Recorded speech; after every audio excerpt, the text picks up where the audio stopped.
Bienvenue sur En direct de Mediapart, notre émission hebdomadaire qui est diffusée en accès libre sur Mediapart, mais aussi sur Dailymotion, sur YouTube et sur Facebook. En nous écoutant et en nous regardant, vous pouvez également découvrir tout notre site.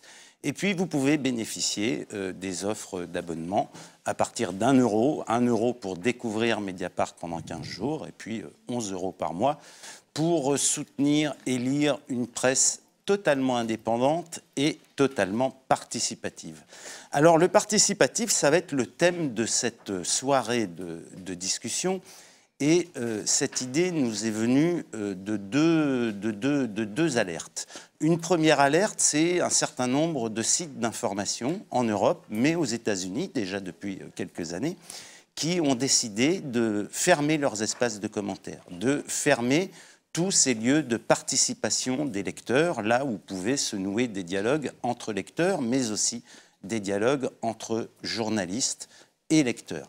Et puis la deuxième alerte, et ça sera notre second débat, elle nous est parvenue par des abonnés de Mediapart, des abonnés qui nous ont dit, qui se sont un peu pendus à la sonnette d'alarme en nous disant « Attention, attention, ce participatif est en train de partir en vrille, de partir dans tous les sens, et il est même parfois, quand on lit certains films de commentaires, il constitue même une sorte de repoussoir. » Donc, c'était une sorte d'appel d'abonnés très investis dans Mediapart, d'appel nous demandant « Faites quelque chose ».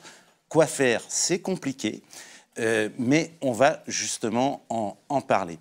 Mediapart, vous le savez, a été créé en 2008 et il s'est véritablement créé, on l'a pensé, sur deux piliers. Un pilier, c'était le journal, c'est la production journalistique, c'est notre métier, produire de l'information, l'expliquer, la contextualiser, la hiérarchiser, la sélectionner.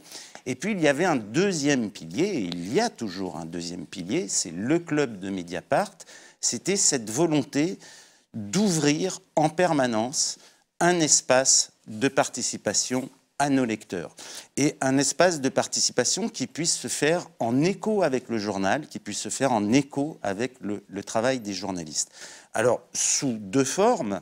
La première, je dirais la plus simple, c'est les commentaires en pied d'article. Et selon le thème abordé, on est aujourd'hui, des articles peuvent rassembler entre, je dirais, 30, 40 et 1500 commentaires. Je crois que notre article le plus commenté a tapé aux environs de 2000 commentaires. Et puis, un deuxième espace que sont les blogs, où là, chaque abonné de Mediapart dispose automatiquement d'un blog à charge pour lui de l'alimenter. C'est un lieu de publication. Il y met ce qu'il veut. Il n'a même pas, évidemment, il n'a pas à nous en informer. Et ensuite, nous choisissons parmi toutes ces nombreuses publications celles qui nous semblent les plus intéressantes pour les mettre en valeur. Pour vous donner une idée, on a publié l'an dernier environ 35 000, 40 000 billets de blog. Je n'ai pas le chiffre exact, je m'en excuse, mais c'est entre 35 000 et 40 000. Et ont été publiés un peu plus de 600 000 commentaires. On y reviendra tout à l'heure parce qu'on a publié moins de commentaires en 2016 qu'en 2015, ce qui est un signe justement sur une certaine difficulté et une certaine crise de ce participatif. Les gens ont été moins enclins à commenter. On verra pourquoi. Alors, pour animer ce premier débat avec Sabrina Cassay, Sabrina s'occupe du club de Mediapart avec Bruno Doguet, donc connaît parfaitement tous ses coins, recoins et une bonne partie de ses abonnés, pas tous, parce que Mediapart a aujourd'hui 135 000 abonnés individuels, donc bien sûr, on ne peut pas les connaître et on ne peut pas non plus entretenir des relations aussi fortes qu'au tout début, quand nous avions 5 000, 10 000, 15 000 abonnés. Là, évidemment, on était dans une proximité beaucoup plus grande. Mais donc Sabrina et Bruno s'occupent du club, avec également deux autres personnes, Guillaume et Alexandre. Et voilà un peu l'état des lieux à Mediapart. Sabrina, je te laisse présenter nos invités de ce premier débat. Oui, alors on va commencer par Dominique Cardon. Vous êtes sociologue et professeur à Sciences Po Media Lab. Vous avez écrit en 2010 un livre intitulé « La démocratie Internet, promesses et limites ». Vous étiez même venu pour un live sur Mediapart en mai 2015, où vous aviez tenu des propos très enthousiastes sur le potentiel démocratique de la révolution numérique. Et plus récemment, en 2015, vous avez publié « À quoi rêvent les algorithmes ? Nos vies à l'heure des big data ». Valérie Jeanne Perrier, bonsoir. Alors vous êtes professeure en sciences de l'information et de la communication au CELSA. Vous êtes spécialiste de l'information et du rôle des réseaux sociaux dans la vie politique. Vous avez soutenu une thèse en 2010 sur la presse et l'Internet. En 2000, désolé. En 2000, sur la presse et l'Internet et la relation lecteur-journal. Et Vincent Génaud, bonsoir. Bonsoir. Donc vous êtes rédacteur en chef adjoint de tous les sites francophones belges du groupe Roularta, dont Le Vif et l'Express. Et donc vous avez décidé en début d'année de fermer, donc comme le rappelait François Bonnet tout à l'heure, la possibilité de commenter des articles de commenter les articles sur votre site. Et vous avez dit à cause du caractère souvent trop virulent et irrespectueux qui rend impossible tout dialogue constructif. Donc pour commencer, j'ai envie de vous poser une question générale, mais essentielle pour cadrer cette discussion. C'est est-ce que vous considérez que la démocratie sur Internet est en danger?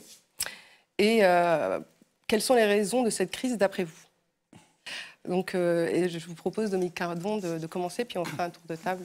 Non, ce qui est un peu compliqué dans ce débat compliqué, c'est que le sentiment aujourd'hui d'une sorte de désillusion après des promesses triomphantes, moi, me semble lié à une mauvaise interprétation de qu'est-ce qu'était la promesse démocratique de l'Internet.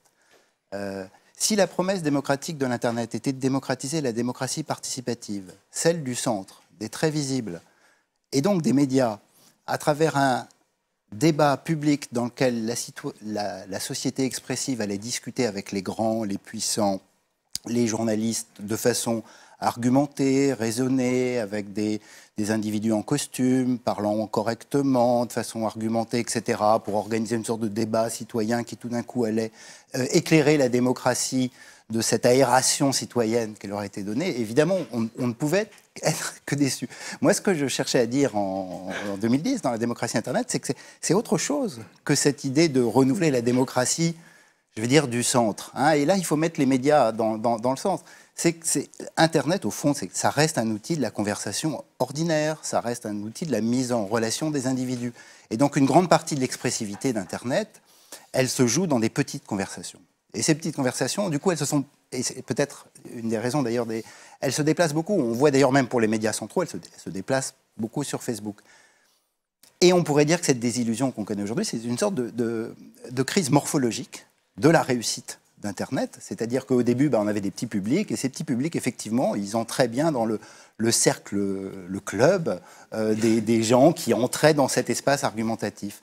La démocratie des individus en réseau, c'est un espace beaucoup plus sauvage. Hein. C'est-à-dire qu'à partir du moment où beaucoup et de plus en plus de gens sont en train de s'exprimer, il y a des choses passionnantes, extraordinaires, plus riches, plus documentées, plus poétiques, enfin qui émergent de cette expressivité. Puis il y a des choses complètement idiotes, stupides, il y a des clans, des cabales, des groupes organisés, des spammeurs professionnalisés, etc., qui vont notamment, et ça, je crois que c'est de ça dont sont victimes les journaux aujourd'hui, chercher à aller attraper le plus visible, donc justement les espaces qui ne sont pas les pages Facebook, les petits wikis, les endroits bien cultivés dans lesquels on a organisé une expression argumentée, mais ils vont chercher à aller au centre et donc ils vont venir polluer. Et c'est vrai que cette pollution est un petit peu ennuyante, mais en même temps, voilà, pour rester optimiste, puisque j'étais optimiste en 2010. Moi, c'est ça aussi la société expressive. Hein. C'est-à-dire qu'il faut composer avec un monde dans lequel, alors Internet ne cesse de le montrer, et c'est parfois absolument déprimant, hein, mais dans lequel il y a aussi ces formes expressives qui sont pas tenues, qui sont manipulatoires, qui sont violemment destructrices de toute forme organisée de débat. Mais il y a peut-être quand même, je regardais à nouveau l'entretien qu'on avait fait en 2013, donc c'est il y a 3 ans, quoi. Et vous étiez quand même très, très optimiste en disant ce participatif va renouveler les modes de délibération, les modes d'échange, les modes de débat, et va d'une certaine manière contribuer aussi à réinventer la politique, à réinventer des pratiques sociales. Alors, il y a des éléments de tout ça, hein, et c'est pour ça que nous, on est farouchement attachés au club de Mediapart et à nos espaces de commentaires. On en discutera avec nos collègues, parce qu'on a des contributions qui sont fantastiques, on a des commentaires qui sont super intéressants, on a des alertes, donc il y a plein de choses passionnantes. En revanche, ce qui est beaucoup plus difficile à faire émerger, c'est cet aspect de pratique plus collective. Ah oui. Voilà, parce qu'on a quand même l'impression d'une juxtaposition d'individus et d'échanges entre individus. Mais finalement, les dynamiques collectives, on les voit beaucoup moins émerger. Ça, je serais assez d'accord. Moi, je pense que j'ai jamais pensé un seul instant que la démocratie représentative allait être enrichie par le participatif. Moi, vraiment, je crois que la démocratie Internet, elle se joue dans d'autres espaces, effectivement dans des formes d'organisation de la société civile, dans des mobilisations, dans des formes pétitionnaires aussi qui peuvent apparaître. Nuit debout a produit un wiki absolument incroyable de contributions, etc. Donc on voit bien qu'il y a plein d'espaces où ça peut avoir lieu, comme ça. Mais c'est vrai que... et ça, c'est un point fascinant, mais que tous les sociologues qui ont étudié la démocratie participative identifient bien, c'est que quand, alors là je ne dis pas pour les médias, mais quand l'institution dit au public, aux citoyens, participer, il n'y a pas grand monde. Ce monde est très très proche de ceux qui invitent à participer, ou bien il y a des tentatives de manipulation ou de transformation des débats participatifs qui les rendent jamais très intéressants. Et donc, sans doute, faut-il entendre cette idée expressive de l'Internet comme quelque chose qui est beaucoup plus ordinaire, beaucoup plus quotidien, beaucoup plus conversationnel, que d'en imaginer des choses très collectives. Et c'est vrai que les grands dispositifs collectifs qui ont fait l'imaginaire des pionniers de l'Internet, dont Wikipédia serait l'exemple, et est toujours l'exemple, aujourd'hui, n'ont pas eu d'enfants. Et notamment d'enfants dans le domaine des mobilisations collectives, etc. Il y a plein d'initiatives très riches et très intéressantes qui existent, mais elles n'ont pas eu cette sorte de grande entreprise collective réunissant des gens extraordinairement différents pour essayer d'utiliser les technologies numériques pour faire quelque chose de ce type-là. Valérie Jeanne Perrier, la démocratie Internet est-elle en crise ? Pour prolonger le propos de Dominique, je dirais non. Et je suis assez d'accord avec son idée de transformation des modalités de discussion, parce que je pense qu'il faut effectivement revenir à la racine, à la définition de ce qu'est le participatif. Je crois qu'il y a 3 niveaux. Il y a ce que tu viens de décrire, le niveau social, les individus entre eux, les communautés. Il y a le niveau matériel. Quel dispositif, quel outil on a aussi pour entrer dans ce jeu du participatif. Et on voit bien aussi que le fait que chacun soit occupé d'un portable avec lequel on peut éventuellement aussi réagir en mobilité dans un petit coin sur le mode de l'émotion, de l'instinctif, sans doute entraîne aussi ce qu'on perçoit comme des dérives. Mais en fait, il y a une massification, et je pense que le terme, il est important, cette idée que finalement, il y a de plus en plus de monde, donc forcément, tout le monde n'a pas la même capacité à réagir. Il y a des années, il y avait un sociologue du vote politique qui s'intéressait au sens caché, au sens impôt. Il y a une sorte de barrière à l'entrée, à pouvoir s'exprimer, à participer. Peut-être que ce sens caché, on le découvre, il se dévoile, il est moins invisible, et on s'aperçoit que tout le monde n'a pas cette capacité forcément à construire un débat tel que la presse l'imagine, constructif, mais c'est du participatif.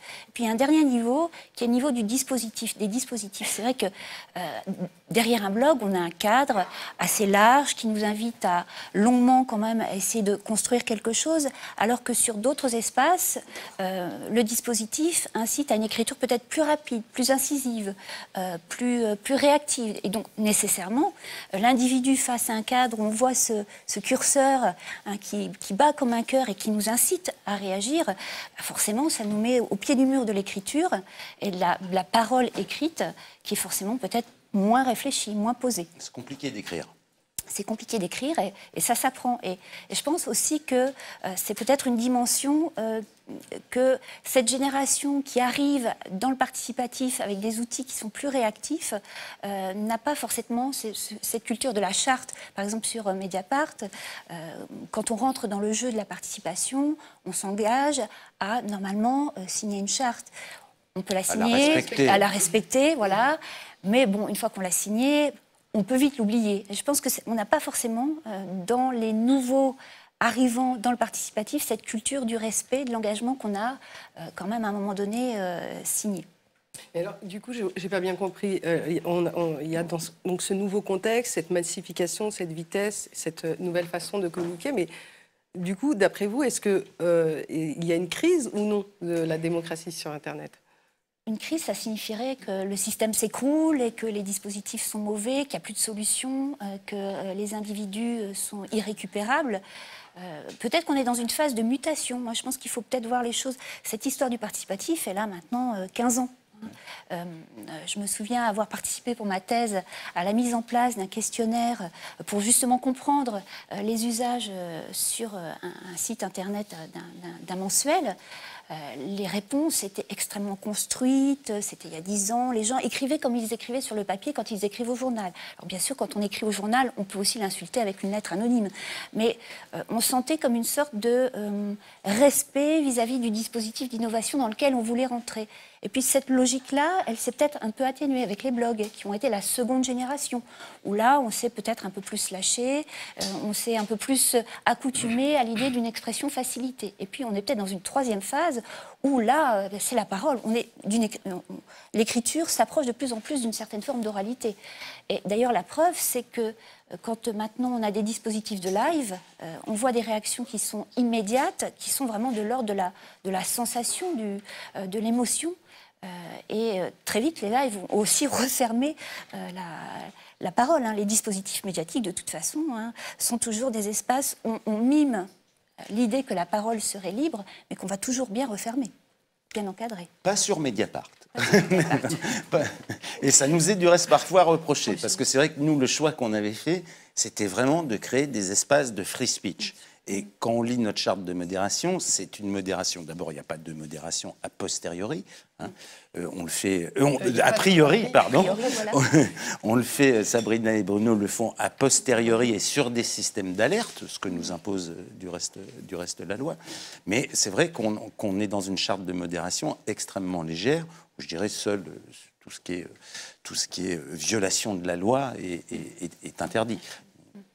Alors vous, Vincent Génaud, vous faites plutôt le constat que la parole virulente a pris le dessus dans les forums de discussion. En tous les cas, je n'ai pas l'impression que la démocratie va se construire dans les forums des sites de presse. Ça, c'est mon avis. Par contre, je pense qu'effectivement, Internet, ça reste un très bon outil pour mobiliser, pour organiser. Les gens, effectivement, arrivent à organiser très rapidement des rassemblements avec Facebook, enfin, peu importe. Donc nous, de notre côté, il ne faut pas oublier aussi qu'un éditeur, un responsable de presse, est responsable des propos qui sont tenus sur ces forums de discussion. Juste pour le site du Vif l'Express, on a actuellement encore trois actions en justice pour des propos qui ont été tenus sur nos sites. Donc ça, c'est quelque chose que l'on oublie. Donc à savoir, est-ce que la démocratie est en danger sur Internet ? Moi, je vais être un petit peu moins, effectivement, un peu moins positif. Je pense qu'Internet impose aux journalistes une manière de travailler qui n'est plus celle qu'on a connue avant.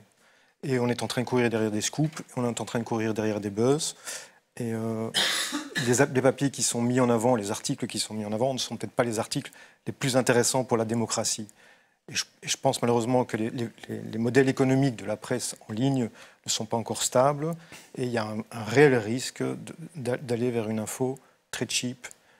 C'est ce qu'on voit. C'est le modèle du clic, donc de la ressource publicitaire. Exactement. Voilà. Mais qu'est-ce qui vous a amené à prendre cette décision ? D'abord une décision quand même aussi brutale, c'est-à-dire on ferme les espaces de commentaires. Et pourquoi vous l'avez fait à ce moment-là ? C'est-à-dire, je crois que vous l'avez fait le 10 janvier. Oui. Ce n'est pas une décision brutale. On avait déjà essayé de supprimer l'anonymat il y a 3 ans sur nos forums. Ouais.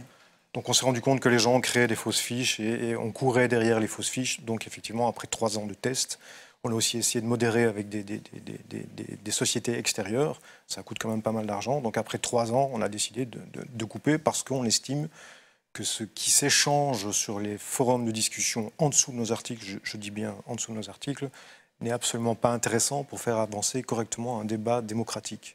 Voilà. Donc on a décidé de couper parce qu'il y avait aussi plein de dérives homophobes, racistes, et que ça donne une image qui, à mon avis, n'est pas juste des personnes qui fréquentent ces forums. Comme on le sait, souvent les gens négatifs réagissent beaucoup, les gens positifs se taisent ou ne disent rien. Et du coup, ça donne une mauvaise image aussi de nos articles et de nos sites. Alors c'est ce que vous aviez expliqué en annonçant cette décision. Vous disiez, notre mission n'est pas de modérer les rancœurs du monde, elle est d'informer. Tout à fait. Donc, en même temps, vous perdez là quand même ce qui est au cœur de la révolution numérique, c'est-à-dire l'interaction et la relation avec le lecteur. Absolument pas. Non, du tout. On incite nos lecteurs à nous envoyer des mails. Donc moi, j'en reçois énormément par jour. Donc on réceptionne pas mal de mails. On propose aux gens de partir sur des papiers d'opinion structurés. Et donc tous les jours, on a 3, 4 papiers d'opinion, tribunes, sur nos sites, qui viennent de nos lecteurs. Donc soit ils nous les envoient, on commence à en connaître certains, on leur propose des sujets. Donc il y a une réelle interaction, mais ça ne se passe plus via les forums. Mais là, vous êtes dans le modèle classique, vieille presse papier, en quelque sorte. Pour l'instant, oui, parce qu'on estime que les outils actuellement ne nous permettent pas d'avoir un débat positif, en tous les cas, sur nos sites. Peut-être qu'il y a un modèle qui va sortir dans 6 mois et on le reprend volontiers, mais pour l'instant, on estime que c'est absolument pas positif. Et comment on réagit, vos lecteurs? Je m'attendais à énormément de mails négatifs, et sérieusement, on a eu beaucoup de mails positifs où les gens disaient « bonne décision ». Quand on vient chez vous, on a une information qui a été contrôlée par des journalistes. C'est plus n'importe quoi qui sort en tous ces articles, parce qu'il faut savoir que les gens sont assez préemptoires sur les sites. Ils affirment, ils sont avec des articles structurés. Enfin, je veux dire, on a l'impression souvent que ce que les gens avancent de manière très catégorique est juste, alors qu'il y a plein d'informations complètement fausses qui circulent sur ces forums. Et donc, voilà. Donc les gens sont positifs, en tous les cas. Donc Roularta a pris cette décision. Il y a d'autres journaux aux États-Unis qui ont fait de même. The Atlantic, quand il a lancé son supplément économique Quartz, il y a également des quotidiens américains, le Chicago Sun-Times, le Toronto Sun. Il y a des grands sites américains, The Daily Beast, qui ont supprimé également les commentaires, CNN, Bloomberg, Reuters. Voilà, donc c'est un mouvement de repli par rapport à la promesse quand même de ce que représente le participatif. Comment vous analysez ça? Mais je crois que ça a été bien dit, et moi je comprends assez bien. C'est un repli par rapport aux sites hyper visibles qui du coup suscitent l'attention, on pourrait dire, des expressions participatives les plus en quête de visibilité, et d'une visibilité sans doute assez problématique, parce qu'elle véhicule toute une série de thèses plus ou moins fantaisistes, fausses, manipulatrices, etc. Si on regarde l'Internet dans son ensemble, dans son économie, il y a des déplacements massifs. Aujourd'hui, les journaux, d'ailleurs, dans la situation française, ont beaucoup plus de commentaires sur leur page Facebook pour l'article qu'ils n'en ont sur le site officiel, dans lequel, effectivement, ce qui reste peut dégrader le sentiment et l'image. Mais il y a toute une série d'initiatives dans lesquelles le participatif a pris, comme l'a dit Valérie, il y a eu des formes nouvelles. Il y a la vidéo. Maintenant, les chaînes YouTube sont devenues des endroits participatifs très incroyables. On vaut mieux que ça, le tag 1. Voilà, la chaîne a donné des témoignages sur les situations de travail participatifs. Il y a toute une série de... Voilà. Donc, Internet, ça bouge tout le temps. Ça se déplace et ça se réorganise. Et c'est vrai que dans l'idée initiale, mais je pense que c'était une erreur de compréhension initiale, c'est-à-dire penser que dans un espace massifié, tout le public allait discuter avec un seul individu qui était le journaliste qui avait écrit son papier. Ce n'est pas son job de faire cette discussion. Pareil pour les hommes politiques. Et évidemment, il a une telle visibilité que le volume de public mis en place fait que ça ne marche pas. Et c'est vrai que c'était très inscrit à l'époque dans cette idée que la contribution ordinaire des citoyens, des individus, allait être un nouvel apport d'information. Et alors ça, on a très vite compris qu'on apportait du commentaire. Alors le commentaire, c'est très intéressant. Il peut y avoir du témoignage aussi. Alors il peut y avoir du témoignage. Nous, il y a des articles qu'on a fait à partir de témoignages, à partir d'alertes. Il y a beaucoup d'infos qui quand même nous parviennent par ce biais. Alors, ou bien en commentaire, ou bien effectivement en mail privé. Hein, mais je trouve que la dimension de témoignage, on a fait des papiers, par exemple, je me souviens d'une enquête sur être chômeur à plus de 50 ans. Ben, on avait commencé par un appel à témoignage auprès de nos abonnés, et ça avait amorcé un papier formidable. Mais là, moi, j'aurais envie de dire, c'est qu'il y a des conditions dans lesquelles ça marche mieux que d'autres. Hein, et si ça marche pour Mediapart, c'est aussi parce que vous avez un modèle éditorial dans lequel du temps, de l'énergie, et puis surtout un autre modèle économique, je pense que c'est en fait la variable décisive, est consacré à ce dialogue. Et les espaces participatifs en ligne, moi je pense la meilleure métaphore, c'est celle du potager, c'est-à-dire qu'il faut cultiver son espace, il faut l'organiser, il faut y revenir, il faut de l'interaction, il faut aussi encourager le fait que les participants entre eux se surveillent et se contrôlent mutuellement et se reprochent un certain nombre d'expressions qui créent un peu d'autorégulation. Je sais que certains ne sont pas autorégulables. Et que du coup, il y a quand même quelque chose dans l'installation d'un dispositif qui instaure une sorte de contrat de lecture et de participation avec le public, dans lequel on a l'impression qu'il y a des règles. Si on a l'impression qu'il n'y a pas de règles, mais que c'est simplement un panneau d'affichage de ces opinions extrêmes, on y va. Et évidemment, s'il n'y a plus de dialogue avec la rédaction, il est probable qu'on en vienne à fermer. Oui, vous pouvez réagir. J'ai envie de réagir en disant que dans le participatif, il y a deux bouts de la chaîne. Il y a les publics qui réagissent et puis il y a aussi ceux qui récupèrent tout ça. Et c'est vrai que maintenant, on est dans des rédactions où souvent les rythmes de travail sont assez intenses. Les équipes ne sont pas forcément étoffées pour certains médias qui traversent des crises importantes et qui ont maintenant le sentiment que ce travail de la culture des publics devient compliqué, que c'est quelque chose en plus. Donc, encore une fois, je pense qu'on est dans une histoire qu'il faut prendre en compte. Il y a une vingtaine d'années, qui est l'étape peut-être d'une sorte de... on est là, on est fatigué de ce travail en permanence, du contact avec le public, qui est compliqué, qui est complexe, qui renvoie parfois aussi à l'éthique, au travail journalistique. On reçoit beaucoup de reproches, c'est compliqué, il faut répondre, et si on répond, on prend du temps sur autre chose. Ça engage l'émotion, la personne du journaliste. C'est plus forcément en collectif que la réponse est fournie. Donc ça aussi, je pense que ça crée un contexte. Dans le même temps, un journal sans ses lecteurs ne sert à rien. Bien sûr. Enfin, un journal sans lecteur ne sert à rien, et un journal qui se coupe de ce lectorat ne sert pas à grand-chose non plus. On sait que les titres qui marchent sont ceux qui arrivent à construire des publics, et des publics très investis. Mais je crois que alors avant, ça a été la force de certains titres, par exemple Libération dans les années 80, qui était le journal qu'il fallait avoir sous le bras. Maintenant, ce mode d'appropriation se fait différemment. Donc, mais je crois que le mot de Dominique d'écosystème autour d'un média est important. C'est-à-dire que, comme lui, je reprendrais la métaphore du jardin. C'est-à-dire qu'il faut arriver à la fois à susciter les bons débats pour attirer les bons commentaires, et dans ces commentaires, repérer sans doute les arguments qui sont intéressants, qui peuvent être relancés, qui vont nourrir des articles, des dossiers. Donc ça, c'est un travail assez complexe, et sans doute que vous menez. C'est par la connaissance et la relation intime quasiment que vous avez avec cette communauté que petit à petit les choses se construisent. Donc ça demande du temps. Ça demande du temps. Et en fait, la difficulté très concrètement à laquelle on est confronté, parce qu'on a des contributions très très riches, très variées, mais les propos virulents, les invectives, les commentateurs compulsifs ont tendance à prendre tout l'espace. Pas tout l'espace, mais ils prennent beaucoup d'espace, et beaucoup de personnes n'ont pas du tout envie d'intervenir parce que l'ambiance est trop tendue. Donc, très concrètement, qu'est-ce qu'on peut faire pour rééquilibrer, apaiser ces fils, et non pas fermer en fait l'espace de discussion? Alors moi, je n'ai pas la réponse. Par exemple, est-ce que vous pensez que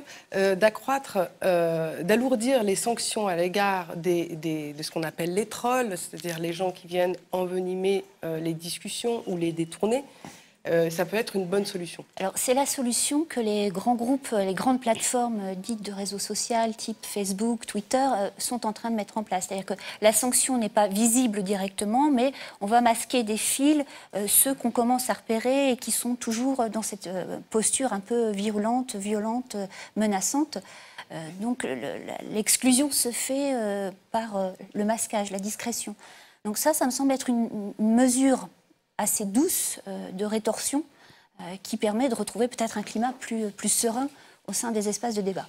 Vincent Genot, depuis que vous avez supprimé les commentaires, par exemple, quel impact ça a sur la consultation de vos sites? Parce que j'ai lu des choses absolument différentes.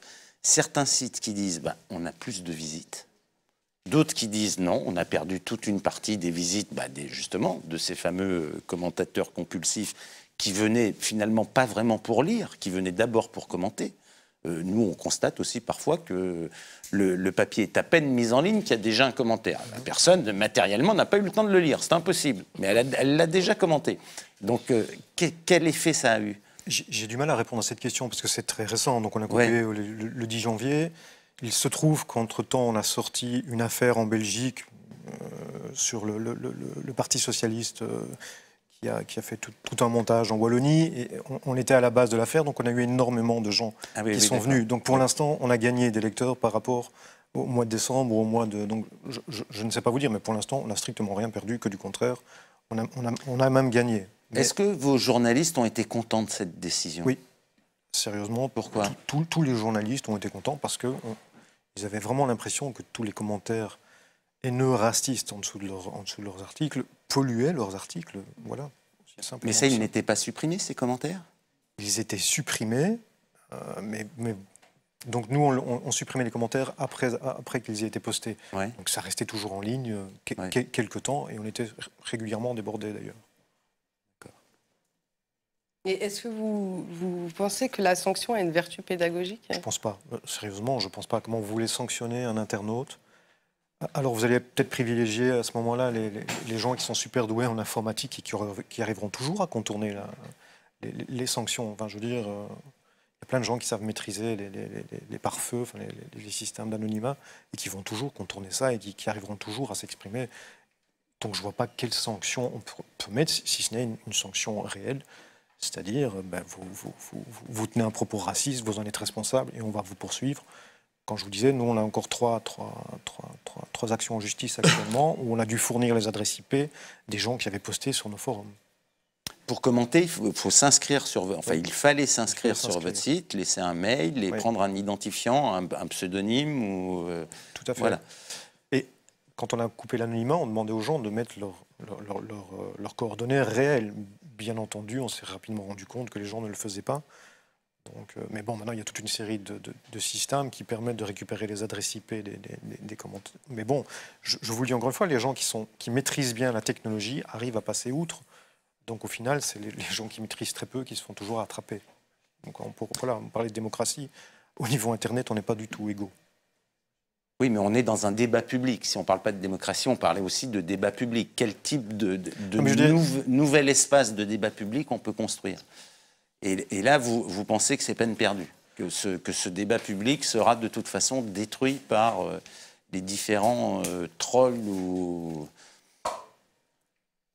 C'est difficile à dire, mais je reviens à la presse, puisque je suis journaliste. Je ne pense pas que ça soit la presse à organiser les débats. On ne le faisait pas avant. Pourquoi? Parce que Internet est là. On doit, nous, gérer des espaces où les gens... Désolé, mais moi, je vois le bac à sable, où les gens viennent déverser leur haine, se rendent dedans. Vous avez beaucoup de chance chez Mediapart, vous dites que vous avez beaucoup de contributions positives. Sérieusement, chez nous, on en avait très peu. Il y a des gens qui sortent du lot, qui passent de la vraie info, mais c'est très rare. Et quand on voit les moyens qu'on met au niveau financier pour avoir très peu de feedback positif, on se pose quand même la question, est-ce que vous ne pensez pas qu'il y a quand même un enjeu? Enfin, nous, c'est aussi pour ça qu'on avait insisté sur ce club et sur sa présence, c'est-à-dire qu'il y a un enjeu que le journaliste descende de son estrade, c'est-à-dire qu'on quitte cette position qui a quand même été un des éléments de la crise de la presse. Bien sûr. Quand on voit la réputation du métier de journaliste, le fameux sondage annuel de la Croix, où on est vraiment au fin fond des métiers, là, dans les métiers les plus déconsidérés et méprisés, on comprend parfois pourquoi, du reste. Donc là, il y a quand même cette relation avec le lecteur sur le numérique. Comment peut-elle s'améliorer et se construire sans ce passage par la participation des lecteurs? Je pense que c'est dans des relations avec le lecteur, mais on le fait plus via les forums. Il y a très peu de journalistes qui descendaient sur les forums pour venir commenter. On a autre chose à faire. Je veux dire, alors vous commentez, mais pas en tant que journaliste, vous commentez en tant que lecteur, lambda. Donc voilà, sérieusement, dans les rédactions, je vois très peu de journalistes, les rédactions que j'ai fréquentées, qui allaient sur les forums pour répondre à des lecteurs. Enfin, moi, j'en connais pas beaucoup. Donc maintenant, vous avez raison, le journaliste doit descendre de son piédestal, il doit retourner là où on fait l'actualité. Donc ça, je suis tout à fait d'accord avec vous. Mais malheureusement, je ne pense pas que les forums de discussion actuellement permettent ça. Je pense que le dialogue avec les gens qui nous envoient des mails, répondre aux mails, répondre aux questions, ça c'est notre job et on doit le faire. C'est chronophage, mais effectivement, on doit le faire. Mais les forums, non. Sabrina. Oui, Dominique Cardon, on attend vos réactions par rapport à... Moi, je trouve ce débat passionnant parce que là, on a quand même deux définitions de la relation du journaliste au public qui sont en train de s'exprimer. Et c'est vrai que moi, je comprends votre point de vue, c'est-à-dire cette idée finalement d'une autonomie du travail du journaliste par rapport à son public, mais qui s'appuie quand même sur une conception de la relation du discours public aux citoyens dans lequel le citoyen est quand même mis dans une position un peu de mineur naïf, manipulateur manipulable, on pourrait dire. Et qu'il y a une transformation, alors là on serait plus dans une sorte de contrat de communauté en fait entre le producteur d'information et le public, mais qui effectivement, et je crois qu'en fait on n'en a pas parlé, si vous en avez parlé, mais le cœur de cette affaire c'est le modèle économique derrière, c'est que ça demande beaucoup de moyens. La mise en place de cet écosystème, ce petit travail de jardinage, de relations, il demande des moyens. Et moi, j'aurais quand même tendance à dire qu'il y a, même si elles sont très, très imparfaites, donc elles ne règlent pas le fait que l'expressivité massifiée, elle est désordonnée et que c'est la composante de nos sociétés. Moi, je pense là, qui est assez importante à enregistrer. Mais il y a des techniques dans lesquelles, moi, je trouve qu'un éditeur qui ouvre une page et qui met ses articles, il a des droits sur la page de commentaires si ces droits sont des règles et des procédures qui sont clairement établies comme un contrat avec c'est-à-dire avec sa communauté. Donc il a des droits de modération, il a le droit de demander des inscriptions, il a le droit de demander de refuser le pseudonymat. Et je trouve que quand on entre vraiment dans la communauté, il a un droit éditorial pour classer les meilleurs commentaires. Et je pense que parce que ça c'est la technique habituelle de l'Internet, c'est hiérarchiser les visibilités. Et donc il y a des commentaires qui sont plus intéressants que d'autres. Les commentateurs peuvent se le signaler entre eux en votant pour faire remonter les commentateurs, ce qui a été mis en place dans certains systèmes. C'est imparfait, mais ça produit de la visibilité avec une sorte d'exemplarité qui est donnée par la communauté qui vote pour les meilleurs commentateurs et qui a plutôt tendance à montrer les meilleurs commentaires et du coup à inciter à des commentaires de meilleure qualité que les commentaires qui sont très très mal classés. Et puis c'est vrai parce qu'il y a il faut le dire aussi, parfois les médias en sont victimes, il y a des stratégies organisées de cabale. Ça c'est nouveau. Ça on le voit c'est nouveau et ça pollue tout. C'est vrai que ça détruit l'expérience de lecture. Et vis-à-vis de ces gens-là, même si techniquement, évidemment, on peut toujours revenir, mais des techniques de bannissement me semblent parfaitement justifiées. Dans cet espace. Et juste pour revenir sur un point, si on donne davantage d'outils en fait, aux blogueurs pour sélectionner les gens avec qui il va être en interaction, est-ce qu'on ne risque pas de renforcer la bulle informationnelle où on va interagir qu'avec les personnes qui sont d'accord avec nous? C'est le grand paradoxe de ce débat, c'est-à-dire qu'on est dans ce désir d'une ouverture maximum pour que chacun puisse participer, contribuer. Donc ça, c'est le versant enchanteur. Mais au vu de la quantité et parfois des modalités de réponse, on serait tenté effectivement de refermer. Mais je pense aussi que c'est aussi intéressant d'entendre cette façon de faire, de voir cette façon de faire, de voir cette habileté ou ces manières de parler des masses numériques. Je trouve que c'est un reflet de l'époque qui renvoie à une certaine image de comment les médias évoluent, comment les individus dans leurs usages se transforment. Et le voir, c'est déjà aussi important, parce que c'est aussi ce qu'on a reproché beaucoup aux médias, c'est de ne pas voir certains phénomènes, parce qu'ils étaient branchés sur certaines habitudes de lecture, certaines contributions. Donc je trouve que c'est assez paradoxal, à la fois de dire on rejette, il faut fermer, mais en même temps vouloir être en prise avec le réel et la société. C'est aussi comme ça que fonctionne le monde social sur le numérique. Et tu parlais des médias activistes dans un de tes bouquins. Je crois que ces formes-là aussi sont peut-être tirées vers le bas, parce qu'on est moins dans la contribution qui cherche à argumenter pour défendre une cause que pour tout d'un coup, émotionnellement, réagir à une situation. Alors, donc c'est peut-être plus cette aptitude à la communication qui devient assez fragile, qu'il faudrait aussi interroger. Et ce que je voulais vous demander, parce que vous avez travaillé sur la relation lecteur-journal, et vous travaillez également beaucoup sur les réseaux sociaux. Est-ce que d'abord vous voyez des transferts, par exemple, et comment les réseaux sociaux ont impacté la façon dont on commente? Et est-ce qu'il y a un impact du reste ou pas? Est-ce que le 140 signes Twitter peut éventuellement influer la manière dont on commande désormais sur les journaux, parce qu'il y a aussi des modes d'intervention qui ont beaucoup évolué. Oui. Hein? Oui, ma thèse date des années 2000. Il faut se remettre dans le contexte. Dans les années 2000, sur l'Internet, les médias, il n'y en avait pas non plus beaucoup. Et ils étaient présents d'une certaine façon, très présents, comme ils étaient déjà sur leur média originel. La presse ressemblait beaucoup, se transposait sur l'écran comme elle était sur le papier.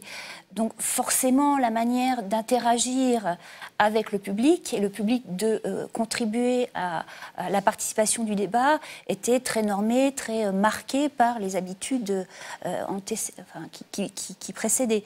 Et puis avec le temps, je pense aussi que chacun s'est emparé de la capacité à réagir, à investir des espaces de blog, y compris pour soi, pour contribuer et mener sa propre activité éditoriale. Et du coup, effectivement, peut-être qu'on a pris moins le temps d'élaborer une réponse.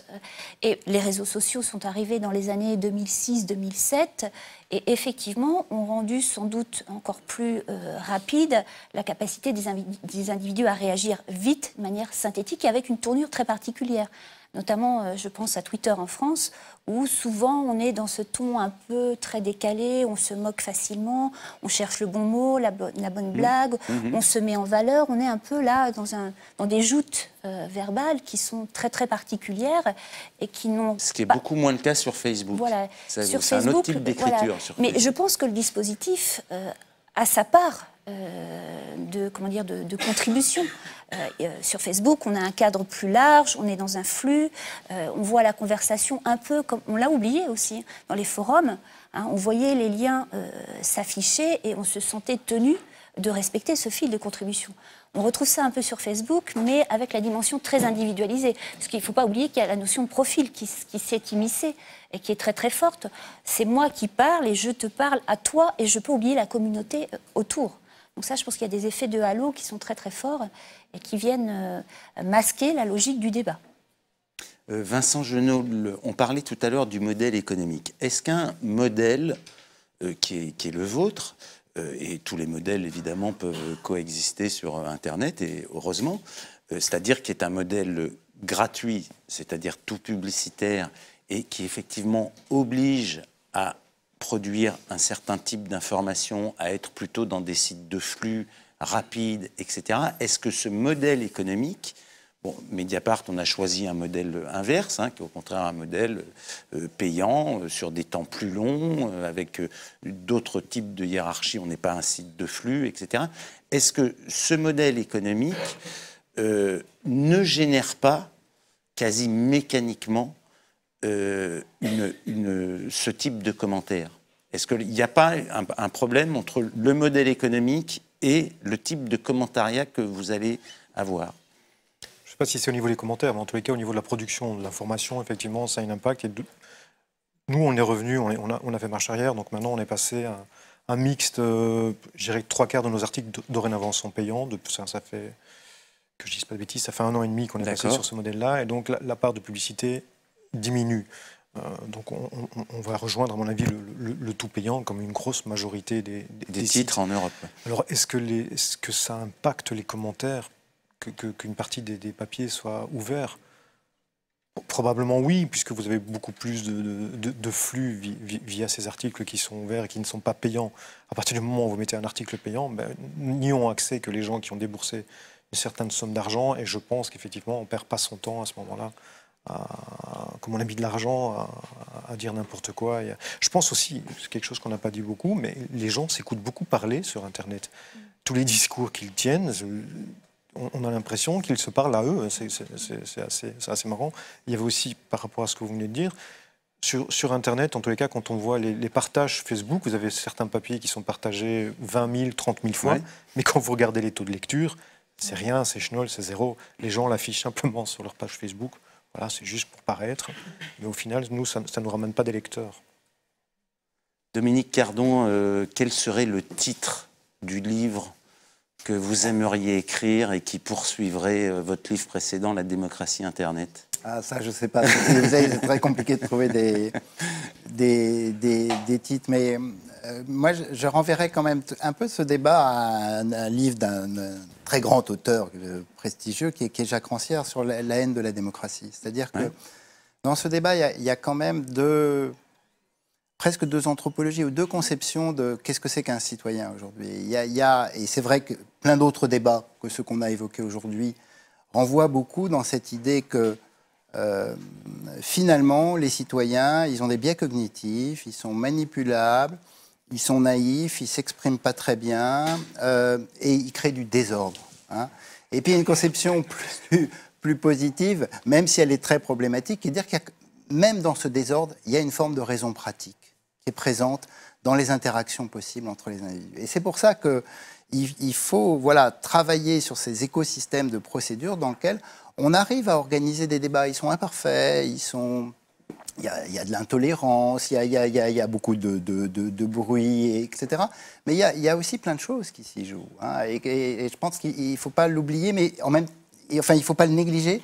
En même temps, il ne faut pas être naïf. Et là, c'est pour répondre à la question bulle aussi. Hein. C'est-à-dire que Mediapart, c'est quand même c'est une petite bulle. Alors non, c'est plutôt une grande bulle, c'est une grande famille.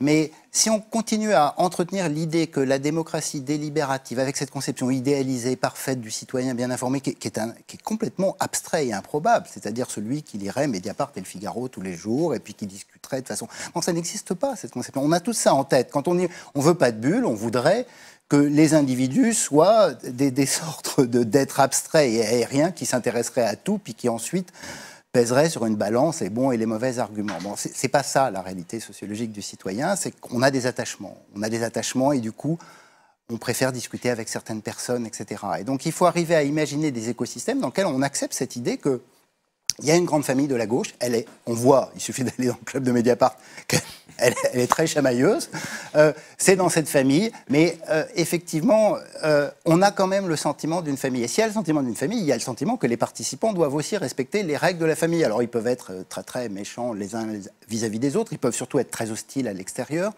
mais si on avait des conceptions plus réalistes de ce que sont nos attachements, nos préférences et la nature des débats qu'on souhaite avoir, je pense qu'on arrêterait d'idéaliser quelque chose qui, évidemment, serait constamment démenti par les faits, parce que c'est quand même très rare d'avoir ce genre de... Est-ce que vous ne négligez pas, puis je vous pose également la question, un élément quand même un peu nouveau qu'on voit surgir depuis un an et demi, et qui n'est pas sans écho avec ce qu'a été la campagne Trump et un peu la nouvelle tarte à la crème sur les faits alternatifs, hein, c'est-à-dire les fake news, les grandes entreprises de manipulation, etc. Nous, on le voit dans le club de Mediapart quand même de manière très concrète, avec mise en exergue par des commentateurs des liens totalement extravagants sur des sites, mais qui sont évidemment des sites de désinformation grossière. Donc il y a aussi cette irruption d'un nouveau type d'information, entre guillemets, ou plutôt de fake news, ou au mieux de faits alternatifs, en appui d'argumentaires. Et ça, c'est quelque chose, par exemple, qu'on ne voyait pas il y a 5-6 ans. Enfin, moi, j'ai l'impression là qu'on est dans une évolution et la campagne Trump a dit ça de manière éclatante, mais cette transformation des commentaires s'appuie aussi sur des matériaux dits informatifs un petit peu nouveaux. Je ne sais pas ce que vous en pensez, parce que vous étudiez beaucoup les réseaux sociaux. Moi, ce que j'essaie de faire, c'est de suivre des profils, en tout cas sur Twitter, qui me sont un peu contre-intuitifs. C'est-à-dire que j'essaie de me forcer à aller suivre des débats qui ne sont pas forcément ceux, justement, tu parlais d'attachement, qui sont les miens. Mais ça, c'est parce que je suis chercheur. Hein. Tout le monde ne fait pas ça. Mais pour essayer de répondre à votre question plus précisément, peut-être qu'effectivement, on a passé un cap. Comme les individus ou les communautés ont appris ce geste journalistique d'éditorialiser, de faire comme les journalistes. Et ça porte un nom, hein, ça, en communication, ça s'appelle la mimésis. On fait comme ceux qui sont des médias, et puis on imite leur manière de faire, de rédiger, de hiérarchiser, de donner un lien, de donner une vidéo à l'appui, de donner des chiffres. Donc cette matière discursive, elle est mise certainement au service d'intentions qui ne sont pas forcément louables. Mais ces intentions non louables, on les connaît depuis des années. La falsification, la désinformation, la propagande ne sont pas des choses nouvelles, mais sans doute qu'elles prennent des nouvelles formes avec les composites qui sont rendus possibles par l'utilisation d'un Snapchat, d'une image, d'une vidéo, de chiffres, d'un Google Doc où on met quelques chiffres. Voilà, et on crée des composites qui donnent toutes les preuves d'une quasi-ressemblance avec une vérité. Vincent Genot, vous avez constaté ça ou qu'est-ce que vous pensez de... Je pense que la fermeture de nos forums participe à ça. C'est-à-dire que si vous venez chez nous, dorénavant, vous aurez de l'information qui a été validée par des journalistes. Vous n'aurez que ça. On aura fait notre job. L'info qui sera en ligne sera validée par un journaliste. Si vous voulez débattre, si vous voulez échanger des idées, si vous voulez poursuivre des sujets qu'on n'a pas, nous, spécialement traités, mais vous irez sur Facebook, vous irez sur d'autres sites. Mais chez nous, vous aurez de l'information qui aura été validée par des journalistes. Voilà, ça c'est... D'accord. Bien, merci. On termine ce premier débat parce que l'heure tourne. Merci d'être venu.